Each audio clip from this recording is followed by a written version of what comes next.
श्रीराम जय राम जय जय राम। श्रीराम जय राम जय जय राम। श्रीराम जय राम जय जय राम। ओम नमः शिवाय। ओम नमः शिवाय। ओम नमः शिवाय। योग वासिष्ठ दिवस क्रमांक 366। उपशम प्रकरण सर्ग 35। प्रल्हाद पुढे म्हणाला, पूर्वी माझ्या मनात सुख-दुःखमयी वासना होती, पण सध्या ती स्थिती राहिलेली नाही. आता माझ्या मनात अपरिच्छिन्न अशा शांतीचे सुख पसरले आहे. वास्तविक पाहता भोगता निराळा, विषयग्रहण करणारा निराळा आणि सर्वांचे साक्षीत्व करणारा निराळा.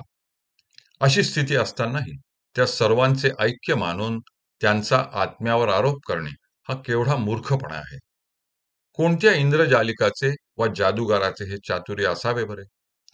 वस्तुतः प्रकृती भोग भोगते, मन विषय ग्रहण करते आणि देह संकटामध्ये पडतो.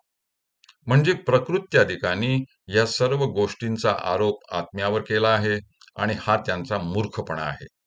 परंतु त्यात आमचे काय गेले?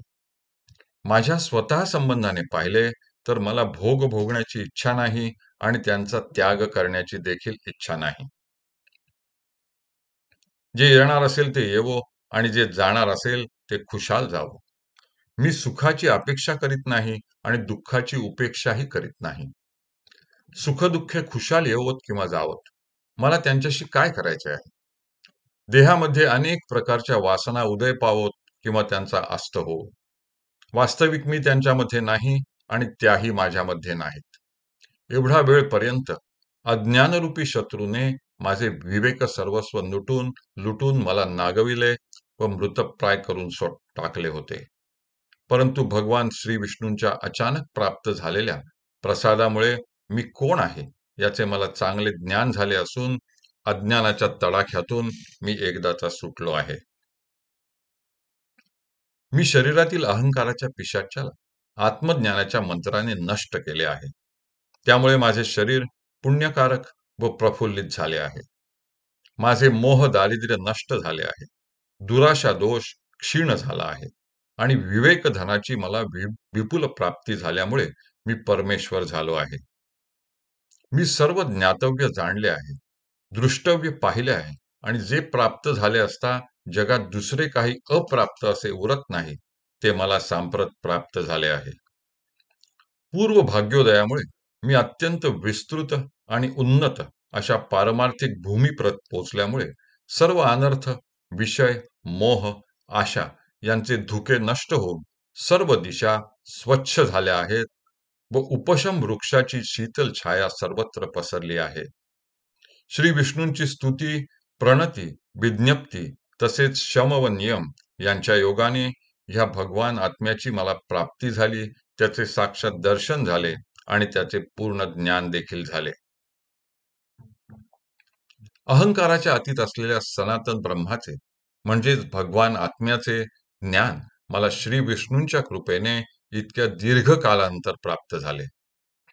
ह्या अहंकार रूपी शत्रूने मला आजपर्यंत फसवून उत्कर्ष अपकर्ष, आविर्भाव तिरोभाव इत्यादी दशांमध्ये आणि आशेच्या पाशांमध्ये अडकवून तसेच इंद्रिय भोगांमध्ये मरणरूपी खड्ड्यांमध्ये, तृष्णेच्या जंगलामध्ये, कामाच्या कोलाहलामध्ये, वासनेच्या निबिड वनजालामध्ये, जन्मरूपी कूपामध्ये व दुःखाच्या दावाग्नीमध्ये ढकलून नाना प्रकारे क्लेश दिले. एखादा भित्रा मनुष्य रात्रीच्या वेळी रानात पिशाच्याच्या तावडीत सापडला म्हणजे जसा भयभीत होतो तशी माझी स्थिती झाली होती. परंतु माझ्या स्वतःच्याच क्रियाशक्तीमुळे श्री विष्णूंच्या योगाने माझी विवेकदृष्टी जागृत झाल्यामुळे माझ्या अंतःकरणातील ईश्वर प्रकट झाला आणि त्याच्या प्रभावाने त्या अहंकाररूपी शत्रूचा नायनाट झाला. मनोविवरामध्ये वास करणारा व अज्ञानामुळे उत्पन्न झालेला अहंकार नष्ट झाल्यामुळे मी आता स्वस्थ, शांत, सुखी, आनंदी आणि प्रबोधन संपन्न झालो आहे. माझ्या मनातील आशारूपी मृगजळ शांत झाल्यामुळे माझ्या अंतःकरणात शीतलता उत्पन्न झाली आहे. आत्मविचारामुळे माझ्या चित्तातील सर्व वासना गलित झाल्या आहेत.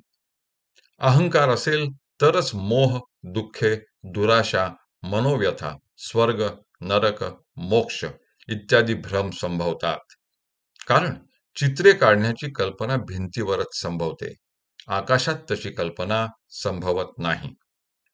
ज्याप्रमाणे मलिन वस्त्रावर तांबडा रंग खुलत नाही, त्याप्रमाणे अहंकारामुळे उन्माद उत्पन्न झालेल्या चित्तावर ज्ञानामृत परिणामकारक होत नाही. हरि ओम तत्सत. हरि ओम तत्सत. हरि ओम तत्सत.